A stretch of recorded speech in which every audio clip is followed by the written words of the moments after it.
We're talking about mortgage and savings in just a moment. If you've got time and you've been tinkering with your mortgage, then let me know what you've gone for. There's a lot of analysis in the news about how people are going to decide what mortgage product to get next. Bearing in mind a lot of the chat is about interest rates falling. If you've been having to make those decisions, do let me know what you've gone for, how you've decided to think about the future with regards to your mortgage. And maybe on the flip side of that is savers. So you finally found a good rate for your savings. Is it finally better than, well, it wasn't long ago, it was about 0.5%, but it's much better out there now, still well below inflation. So savings and mortgages, we're going to be talking about that as one of our stories throughout the show this morning. BBC Radio Solent. 8 minutes past 7, good morning.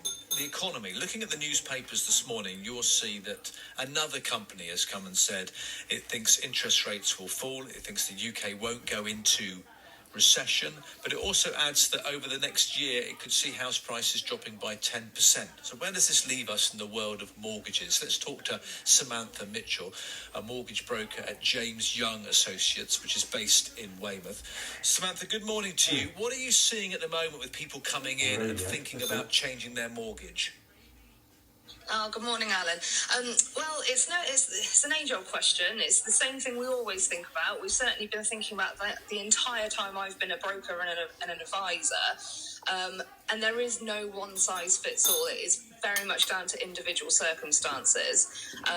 And it's really down to still, if you need to budget, if you know exactly what your income is each month and you need to know how much you're going to be spending each month on your mortgage, then a fixed rate is still going to be the answer.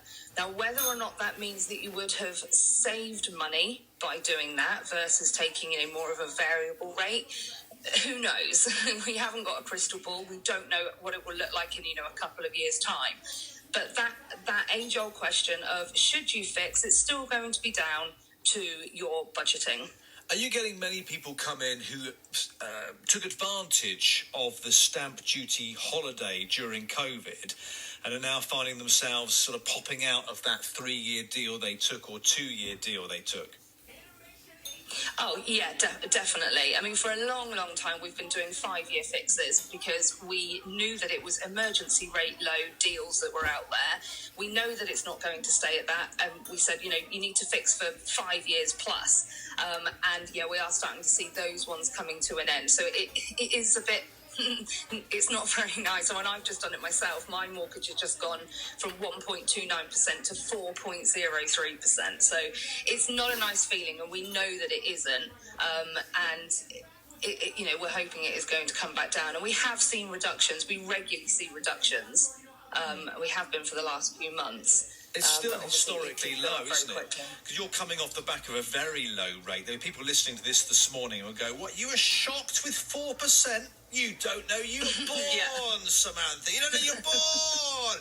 I remember times of posting keys through letterboxes of estate agents and the interest rate was so high you had to sell 2 of your children. So 4% doesn't seem too bad. But when I look at the mortgage market, looking at 2-year fixed, you can get 4%. 5-year fixed, you can get roughly 4%. 10-year fixed, 4%. Do you think, you must follow all these different assessments of the market, is it widely expected that interest rates are going to fall over the next 12 months? Over the next 12 months, I mean, it depends how much you're thinking they're going to fall by, because we're still getting daily, our rates have been reduced, and they may only be by, maybe 0.01% or 0.5% or something like that, but we're still seeing reductions. And 4% sort of rates are healthy for the economy, so that is where we would want to see mortgage rates, but it's the jump. As I said, mine's gone from 1% to 4%, so we have fixed. But then Ben, who was our specialist broker, he's fantastic, but he's thinking for his circumstances, actually, I need to be flexible with where he's at in life. So he's thinking he's not going to fix his. He's still got that jump coming up, but I think he's not going to fix. So it's obviously a lot of conversations in the office with clients, between ourselves. Yeah, how much they're going to drop by and when, we don't know. It doesn't seem to make a huge difference, really, how much equity you've got in your house. When I look at the sort of the difference between 60% loan to value, 75, 90%, there's very little difference that's being offered. Yeah, there does seem to be a lot less competition in the market at the moment. We think it's because lenders, they don't know what's going to happen either. They know that people still need to borrow, but what we usually see is, you'll have each lender, certainly a high street main bank, is going to have their kind of run-of-the-mill deals, and then for the lower loan-to-value brackets, they'll have amazing deals, and we just aren't seeing that.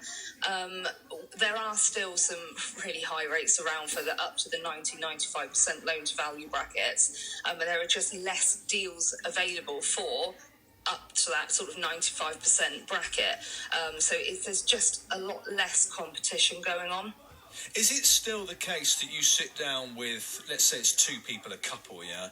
And you sit down with them and say, on average, you can borrow 2.5, 3.5 times your salary? Or is that all gone now? Is that old school? Oh, yeah, it's definitely, 4.5 to 5 times your salary. For a long, long time, it's always been that, okay, this is the maximum that you can borrow in a lender's eyes, and actually that's affordable. So all we're then looking at is, well, how long does that term need to be? And therefore, what is that going to make your monthly payments? But what we have seen recently, which I certainly haven't seen before, is that almost getting it the other way around. A lender will say, yeah, based on your income, you can borrow X amount, but actually when you break that down to per month, it is completely unaffordable. And a lot of clients are not maxing out what they can get at the moment, whereas before this, people have. Generally, you can get 5 times your income. Okay, we'll borrow 5 times your income, and it's affordable, but now it isn't. Partly because of the cost of living crisis, but also because lenders are giving a good amount of borrowing against someone's income, but because of the interest rate, those mortgage repayments are really high. Yeah, tough times, isn't it? When it's changing like this, you're not quite sure. A stable market is a happy market, I'm sure. Samantha, lovely to talk to you this morning. Great insights into what's going on in the world of mortgages. Samantha Mitchell, who is a mortgage broker at James Young Associates, and they are based in Weymouth. If you're changing yours, tinkering with your mortgage, or maybe looking at it terrified that you're about to pop out the other side like that, that's a bit of a jump, isn't it? 3.5% that Samantha's been through. Do let me know. Get in touch on WhatsApp, 08003213333. Start your message with the word Solent. The sound of the South.